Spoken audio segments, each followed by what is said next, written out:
तो गाइस इस वीडियो के अंदर बहुत ही ज्यादा मजा आने वाला है क्योंकि जूकुजी कल्टीवेशन प्लेनेट हार्ट को डिस्ट्रॉय कर देने वाला है। कल्टीवेशन प्लेनेट हार्ट डिस्ट्रॉय हो गया तो कल्टीवेशन प्लेनेट क्रिस्टल डिस्ट्रॉय हो जाता है और कल्टीवेशन प्लेनेट क्रिस्टल डिस्ट्रॉय हो गया तो सुजाकू प्लेनेट में जितने भी कल्टीवेटर है इंक्लूडिंग होंगलिंग सारे ही मारे जाएंगे। लेकिन वो क्रिस्टल एकदम से डिस्ट्रॉय नहीं होगा, वो धीरे धीरे करके डिस्ट्रॉय होने वाला है। इसका मतलब होंगलिंग के पास टाइम है कि उसका सोल को उस क्रिस्टल से निकल पाए, लेकिन वो इतना ज्यादा आसान नहीं होने वाला है। तो बिना टाइम वेस्ट के चलो वीडियो शुरू करते हैं। जैसा कि आपने पिछले एपिसोड के अंदर देखा था कि सितुनन ने उसका पूरा डार्क स्टोरी होंगलिंग को बता दिया था। होंगलिंग के पास सिर्फ एक ही काम बचा हुआ था कि कल्टीवेशन प्लेनेट क्रिस्टल से अपने सोल को ले। और दूसरी तरफ हमने जूकुजी को देखा था जिसका सामने पूरा फोर्सेकन इमोर्टल क्लैन आके खड़ा हो गया था। अब जूकुजी भी पूरा केजी के साथ उन सभी से फाइट करने वाला है। तो आप आगे तो जूकुजी के सामने फर्स्ट एंसेस्टर खड़ा हो गया था। उसके बाद इनकुजी उसको बोलते हम फाइट करना नहीं चाहते, हम जिंदा रहना चाहते हैं और अगर तुम कल्टीवेशन प्लेनेट क्रिस्टल हमें दे देते हो तो हम ये फाइट को अभी रोक देंगे। उसके बाद हम प्लेनेट को दो हिस्से में बांट देंगे, एक हिस्से में हम रहेंगे और एक हिस्से में तुम। ये सुन के जूकुजी बोल रहा है तुम लोग डर रहे हो ताकि मैं प्लेनेट क्रिस्टल को डिस्ट्रॉय ना कर दूं, लेकिन तुम्हारा वार इंटेंशन तो बहुत पहले से ही था। ये सुन के फिफ्थ एंसेस्टर को गुस्सा आ जाता है और जूकुजी के ऊपर रेड ब्लड टैटू से हमला कर देता है। ये देख के जूकुजी को बहुत ही ज्यादा गुस्सा आ जाता है और उसका आइस गोल्डन ग्लो चमकने लगता है। और ये देख के उस रेड कलर का टैटू में क्रैक आ जाता है और वो अचानक से डिस्ट्रॉय हो जाता है। जैसे ही डिस्ट्रॉय हुआ तो फिफ्थ एंसेस्टर थोड़ा सा पीछे हट जाता है और उसका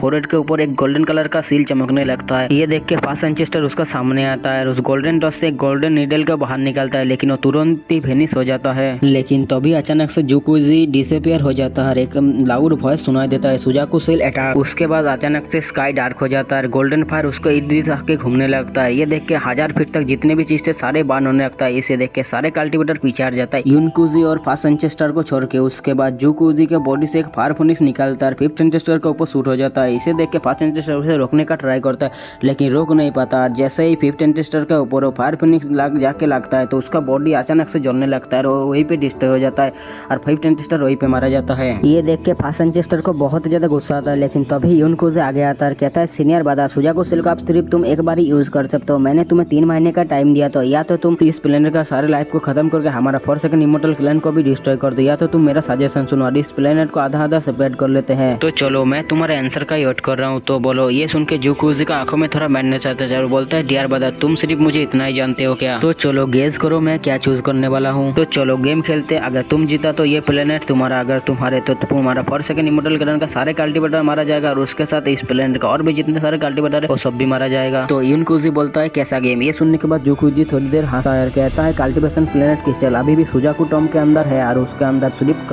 सोल ट्रांसफॉर्मेशन का बंदा ही जा सकता है। के अंदर जाने के बाद तुम्हें कल्टीवेशन प्लेनेट क्रिस्टल को ढूंढना पड़ेगा। अगर तुम टाइम के अंदर उसे ढूंढ पाए तो तुम लोग बच जाओगे, नहीं ढूंढ पाए तो मैं कल्टीवेशन प्लेनेट क्रिस्टल को डिस्ट्रॉय कर दूंगा। उसके बाद सिर्फ 2 ही रास्ता बचेगा, या तो कल्टीवेशन लाइफ तुम्हारा फोर्सेकन इमोर्टल क्लैन को डिस्ट्रॉय करे जब वो यहाँ पे इन्वेस्टिगेशन करने के लिए आए, या फिर सुजाकू रूल के बाद जितने भी कल्टीवेटर पैदा हुआ था उन सभी मर जाएंगे। ये सुनने के बाद यूनकुजी कहता है कल्टीवेशन प्लेनेट क्रिस्टल के अंदर इन प्लेनेट का सारे कल्टीवेटर का सोल रहता है, अगर तुम उसे डिस्ट्रॉय कर दोगे तुम्हारा डिसाइबल भी तो मर जाएंगे। और ये सुनने के बाद क्यान फैन की फाट जाती है, लेकिन जूकुजी कहता है लाइफ और डेथ ऑफ फेट के डिपेंड करता है लिव मी और क्यान फैन में। ये ओल्ड मैन तुम्हें एक चांस देता है, अगर तुम तुम्हारा सोल को ले आ पाए तो तुम जिंदा रहोगे, नहीं तो मर जाओगे। और ये कहने के बाद जूकुजी अपने हाथ को मूव किया, जैसे ही उसने अपना हाथ को मूव किया तो उसका मुंह से बहुत सारा ब्लड निकल गया। उसके बाद जैसे ही उसने अपना आंखें खुला तो उसके हाथ में एक क्रिस्टल शेप दिल दिखने मिला।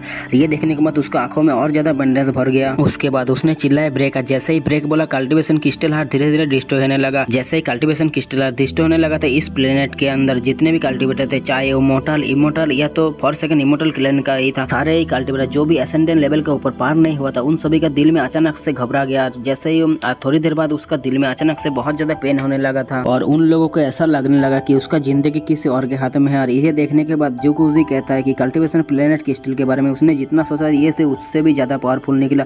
और इसे देखने के बाद तो यूनकुजी भी पूरा शॉक हो जाता है। और ये देखने के बाद क्यान फैंग को तो बहुत ही ज्यादा गुस्सा आ रहा था, लेकिन तभी जूकुजी कहता है कल्टीवेशन क्रिस्टल हार्ट अभी भी डिस्ट्रॉय नहीं हुआ, अभी तुम्हारे पास थोड़ा टाइम है। जब तक कल्टीवेशन क्रिस्टल हार्ट अभी धीरे धीरे डिस्ट्रॉय होगा तब तक कल्टीवेशन प्लेनेट क्रिस्टल का भी कुछ नहीं होगा। तो यूनकुजी गेम स्टार्ट हो चुका है, अभी देखते हैं तुम्हारा फोर्सेकन इमोर्टल क्लैन जिंदा रहेगा या नहीं। ये सारे चीज तुम्हारे हाथ में है, अगर किसी तरह से तुम प्लेनेट क्रिस्टल को ढूंढ पाए तो तुम बच जाओगे, नहीं तो नहीं बचोगे। ये कहने के बाद वो अपना हाथ को मूव करता है, जैसे ही मूव किया तो पूरा माउंट सुजाकू हिलने लगता है और उसका बीच से स्प्लिट हो जाता है। उसके बाद एक डार्क पैसेज निकलता है। तो यूनकुजी गेम स्टार्ट हो चुका है, तो तुम्हें पता ही है कोई भी एसेंडेंट लेवल का ऊपर का कल्टीवेटर इसके अंदर नहीं जा सकता, सिर्फ सोल ट्रांसफॉर्मेशन का कल्टीवेटर इसके अंदर जा सकता है। ये सुनने के बाद हर एंचेस्टर उस कल्टीवेशन प्लेनेट क्रिस्टल को लेना चाहता था, लेकिन यूनकुजी उसे देख देता है। वो कहता है अभी इसका कोई फायदा नहीं, अब तुम जैसा भी कर लो इसे डिस्ट्रॉय होने से नहीं रोक सकता। सिर्फ एक ही चांस है, आपको कल्टीवेशन प्लेनेट क्रिस्टल को ढूंढ के उसे फाइंड करना पड़ेगा, तभी तुम इसमें से बच सकते हो। तो सबसे पहले क्यांग फेंग उसके अंदर चला जाता है, उसके बाद लियूमी उसके अंदर चला जाता है, और उसके बाद फॉरसेकन इमोर्टल करेंगे एन मास्टर उसके अंदर चला जाता है, और उसका पीछे पीछे बहुत सारे कल्टीवेटर भी उसके सुजाकू टाम के अंदर चला जाता है। और 3 दिन बाद सुजाकू प्लेनेट क्रिस्टल और सुजाकू टाम के बारे में आग की तरह न्यूज सुजाकू प्लेनेट के अंदर फैल जाती है। तो अभी सभी कल्टीवेटर के लिए सिर्फ एक ही काम था कि सुजाकू टाम के अंदर जाके अपने सोल को पीस को लेके आना। इसीलिए सारे कल्टीवेटर सुजाकू सेक की तरफ बाहर गए हुए जा रहा था। और लेकिन सुजाकू टाम के अंदर एक रिस्ट्रिक्शन था कि एक लिमिट से ज्यादा लोग उसके अंदर नहीं जा सकता था, और बहुत सारे कल्टीवेटर सुजाकू टाम के अंदर चला गया था, जैसे जूजिन और जाबुता। और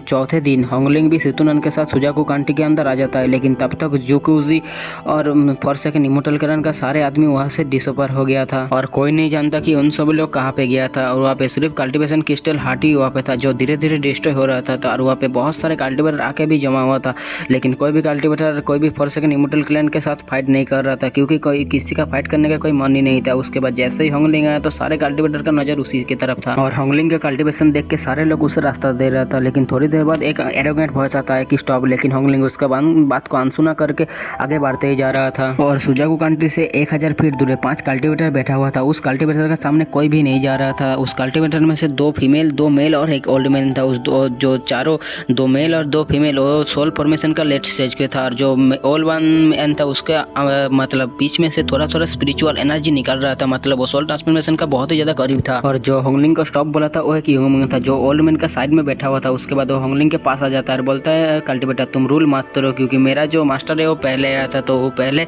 सुजाकू टाम के अंदर जाएगा, उसके बाद ही तुम जा सकते हो। और ये सुनने के बाद होंगलिंग उस ओल्ड मैन की तरफ देखता है, और उसे देखने के बाद ओल्ड मैन भी समझ जाता है कि होंगलिंग किस लेवल पे है। उसके बाद वो होंगलिंग आगे आता है और उसका डिसाइबल के बोलता है सटअप, और उसके बाद वो रिस्पेक्टफुली होंगलिंग को बोलता है सीनियर। ये ओल्ड मैन आपको रिस्पेक्ट देता है, और उसके कहने के बाद वो वहाँ से हट जाता है, और उसके देखने के बाद होंगलिंग भी धीरे धीरे आगे जा रहा था। उसके बाद होंगलिंग उस सोल ट्रांसफॉर्मेशन का ग्रुप में आ जाता है जो अभी 15 ही बचा हुआ था। उसके बाद वो वहाँ पे वेट कर रहा था कब सुजाकू टाम का दरवाजा ओपन हो, और धीरे धीरे सुजाकू टाम के अंदर बहुत सारे कल्टीवेटर मरने लगा था, इसीलिए सुजाकू टाम का दरवाजा अभी ग्रीन होकर ओपन हो रहा था, तो बहुत सारे कल्टीवेटर उसके अंदर जा रहा था। उसके बाद होंगलिंग का बारी आया, होंगलिंग भी उसके अंदर चला गया था। और ये सुजाकू टाम बहुत ही ज्यादा मिस्टीरियस है, इसके अंदर आपको एक अलग सा दुनिया देखने के लिए मिलेगा। लेकिन गाइस इस वीडियो को हम यहीं पे खत्म करते हैं। तो गाइस बताना आपको ये वाला एपिसोड कैसा लगा। मिलते हैं गाइस नेक्स्ट वीडियो में, तब तक के लिए बाय बाय।